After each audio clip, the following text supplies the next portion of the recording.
नमस्कार दोस्तों। आज की कहानी धनतेरस की कहानी है।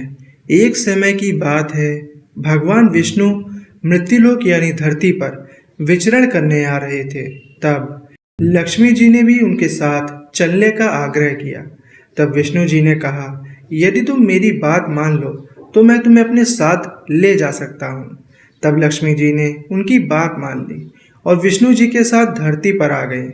कुछ देर बाद एक जगह पहुंचकर भगवान विष्णु ने लक्ष्मी जी से कहा, जब तक मैं ना आऊं तुम यहीं पर रहना।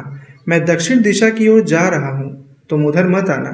विष्णु जी के जाने पर लक्ष्मी जी ने सोचा कि आखिर दक्षिण दिशा में ऐसा क्या है जो मुझे वहां जाने से मना किया गया है, और स्वयं भगवान वहां चले गए।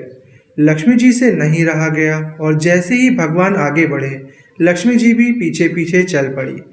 कुछ ही आगे जाने पर उन्हें सरसों का एक खेत दिखाई दिया जिसमें खूब सारे फूल लगे थे। सरसों की शोभा देखकर वो मंत्रमुग्ध हो गईं और फूल तोड़कर अपना श्रृंगार करने लगी। आगे बढ़ी तो उन्हें एक गन्ने का खेत दिखा। लक्ष्मी जी ने गन्ने तोड़कर और उसका रस चूसने लगी।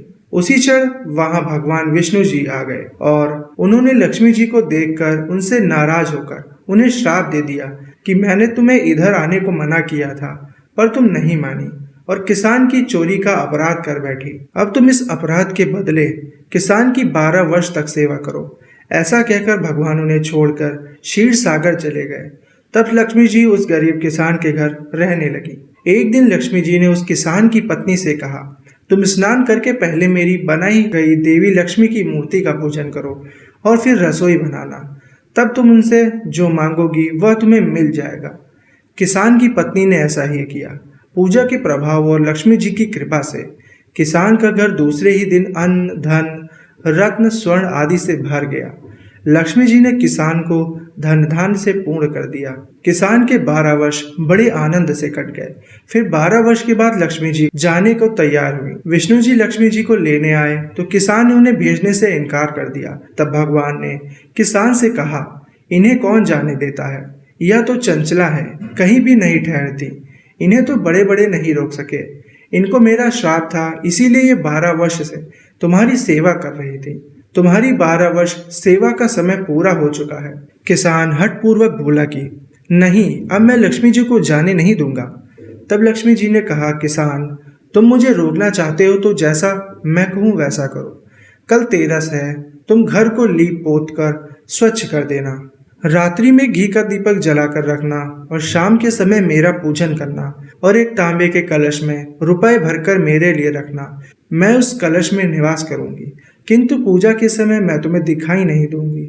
इस एक दिन की पूजा से पूरे वर्ष मैं तुम्हारे घर से नहीं जाऊंगी। यह कहकर वह दीपकों के प्रकाश के साथ 10 दिशाओं में फैल गई। अगले दिन किसान ने लक्ष्मी जी के कहे अनुसार पूजन किया। उसका घर धन धान से पूर्ण हो गया। इसी वजह से हर तेरस के दिन लक्ष्मी जी की पूजा की जाती है और लोग दिवाली के समय धनतेरस का त्योहार मनाते हैं। हे लक्ष्मी माता, जैसे उस किसान पर कृपा की वैसे हम सब पर भी कृपा करना। जैसे उस किसान के घर वास किया वैसे ही हम सभी के घर वास करना। जय लक्ष्मी माता।